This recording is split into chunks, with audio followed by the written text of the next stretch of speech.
Hello everybody, how you doing today? Welcome back to another episode of that show that will not be named. My name is Brian, or to Game Prince, whatever you prefer.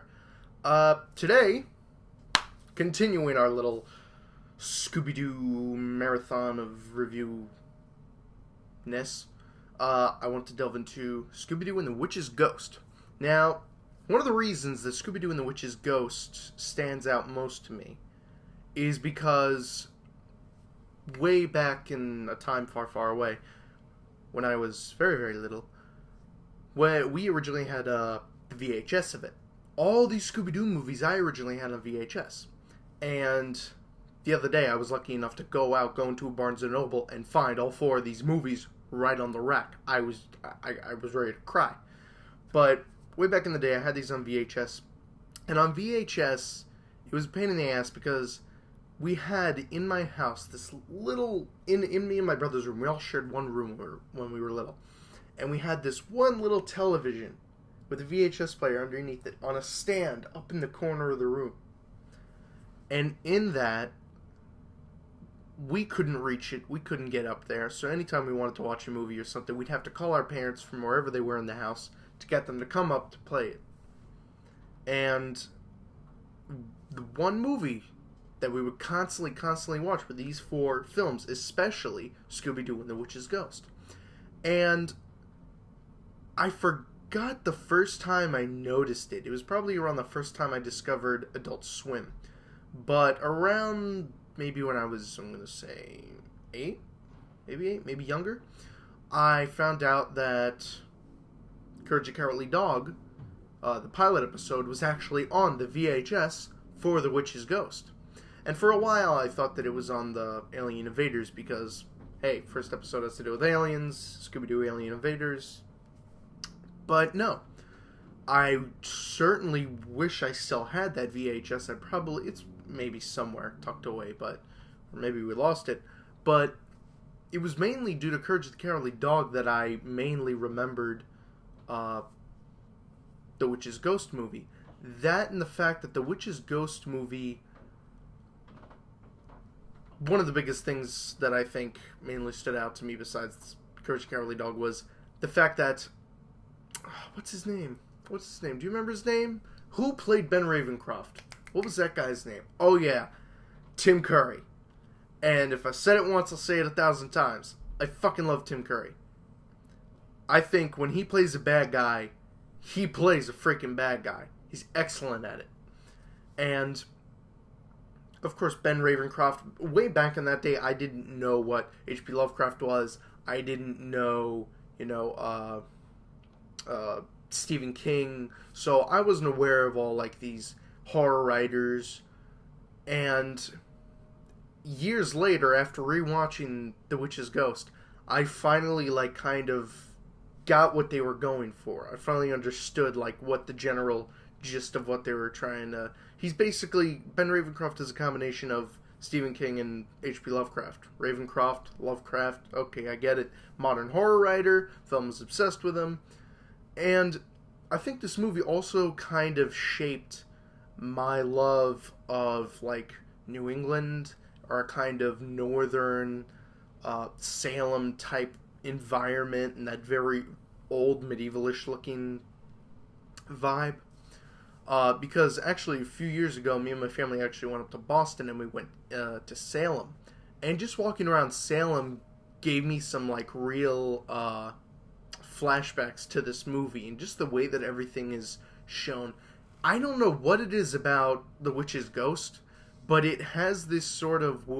the music and the visuals have this sort of way of it transports you perfectly to the scene, to the area in which the characters are going. It was something about these four Scooby-Doo films in particular that you actually felt like the vibe of being out in the desert, or being in a little New England town, or being in some castle far away. It's just really dim and gritty, and at certain times the way everything is designed and the backgrounds and everything and the music that they use just completely transports you there. And I'm not sure if I'm the only one who feels this way. I'm sure other people do too. But something about the witch's ghost was just so homey, so like warm. It was like there was a warmth to it, and it's very interesting to me when an animated feature can do that, especially something like Scooby-Doo. Because I know originally Scooby-Doo was nothing more than, like, okay, we're gonna have a bunch of kids hunt down monsters. Monsters are always going to be real people, proving that people are the real monsters, yada, yada, yada. And then in the end, we're going to make a couple movies, and he's just going to be working for Hollywood just like Bugs Bunny and all that. It's the same shit.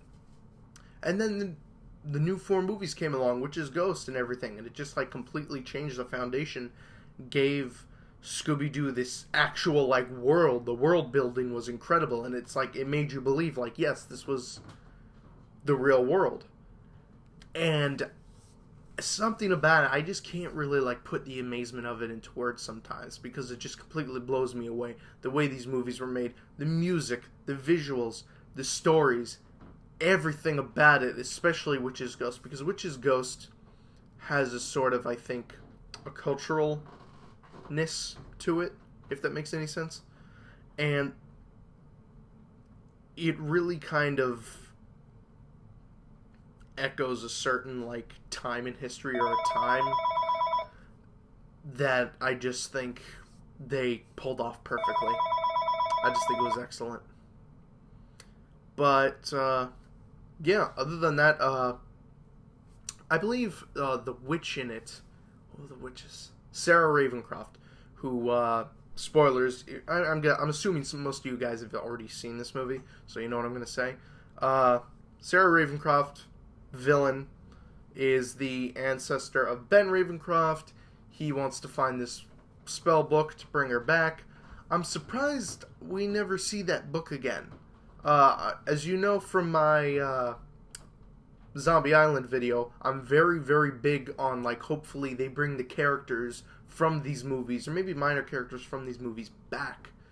Or maybe items from the different movies appear in later Scooby-Doo series. Like the evil book in this with the skull on it.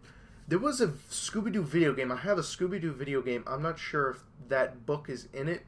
It's some type of, I think it was a GameCube video game where Scooby and Shaggy have to capture ghosts and they suck them into the spell book. I'm not sure if it's that book in particular that was used in The Witch's Ghost, but I'll have to go back and check on that. I'm actually curious, really curious about that now.